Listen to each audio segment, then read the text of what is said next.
Hello Commanders, and welcome to a new episode of Talking War Robots.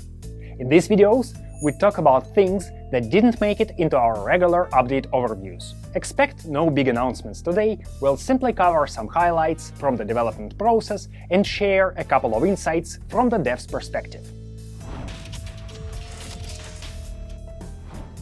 Let's deal with the most problematic topic first: our ongoing campaign against cheating. A year ago, in Update 10.4, we introduced an anti-cheat solution by Denuvo into the PC version of the game. At that time, we were very apprehensive about potential false positives, so we used the anti-cheat mostly as a scanning tool. Denuvo marked suspicious accounts. We investigated those leads manually, and account suspensions followed. Even though we didn't allow the anti-cheat to deny suspects access to the game on its own initiative, the results were impressive. With thousands of temporary bans and a couple hundred permanent ones, we saw a drastic decrease in cheating on PC. By 10.6, weekly in-game cheater reports on that platform dropped by more than a half.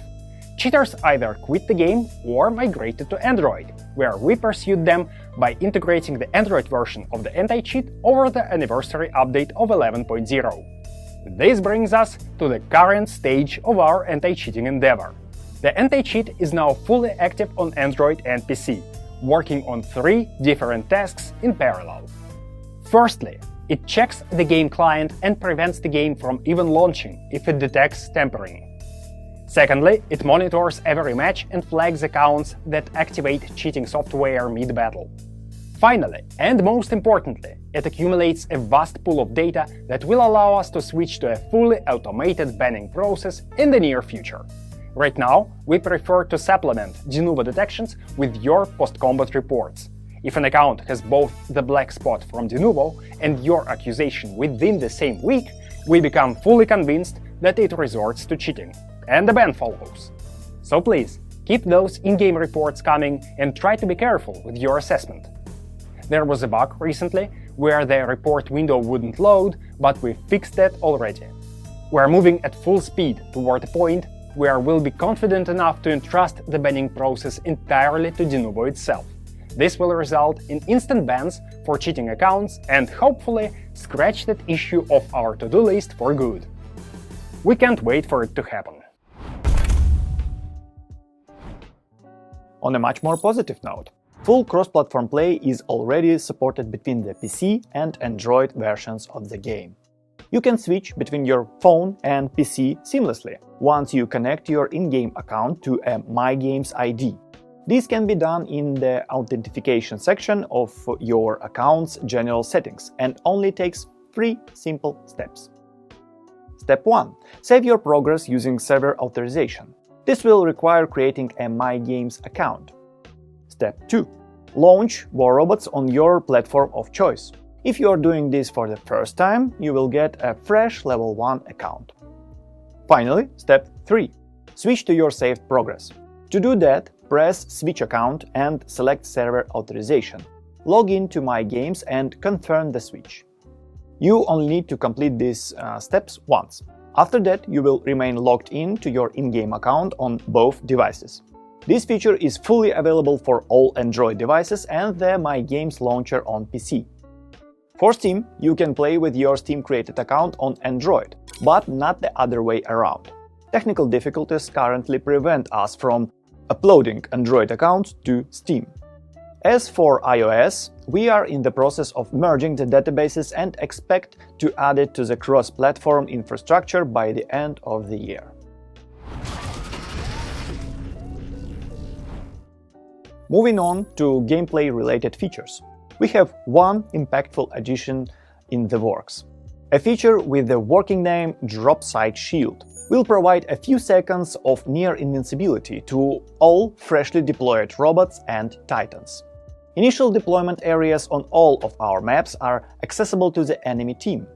When one side manages to take opposing spawn area under control, pushing them back becomes a challenge and not a very fun one.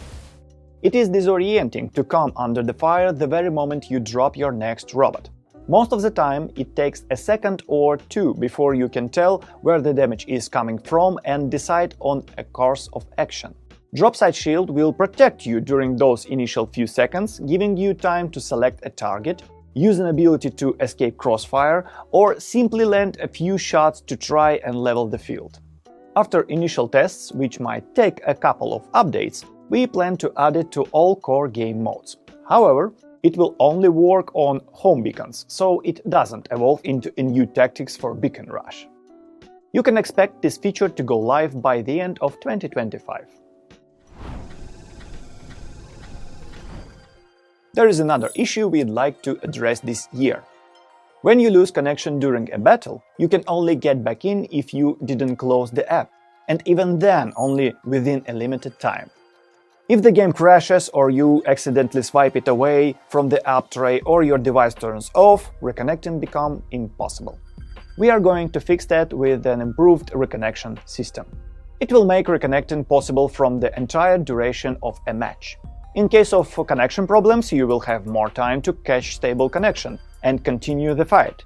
In case of crashes, you will be able to restart the app and rejoin the battle.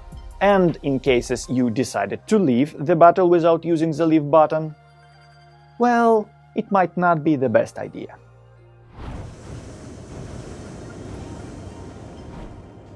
And finally, we are working on a clearer, more convenient Hangar interface. Our goal is to reduce the visual noise, speed up loading, and make navigation more intuitive. Update 11.4 introduced new notification pins. You can now tell at a glance what each notification means: a gift icon to collect freebies, an exclamation mark to complete an important action, the new label to review a fresh feature, and so on. We've also refined the logic behind these notifications to make them appear as rarely as possible. And you've probably noticed the new shop with its smooth transitions.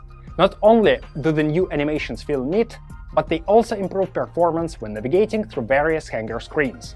In future updates, we'll extend them to the rest of the Hangar systems. And that concludes this episode of Talking About Robots. Stay tuned for our update overviews to learn about new robots and gear, and maybe visit the test server to get acquainted with the latest additions ahead of everyone else. Happy hunting, Commanders!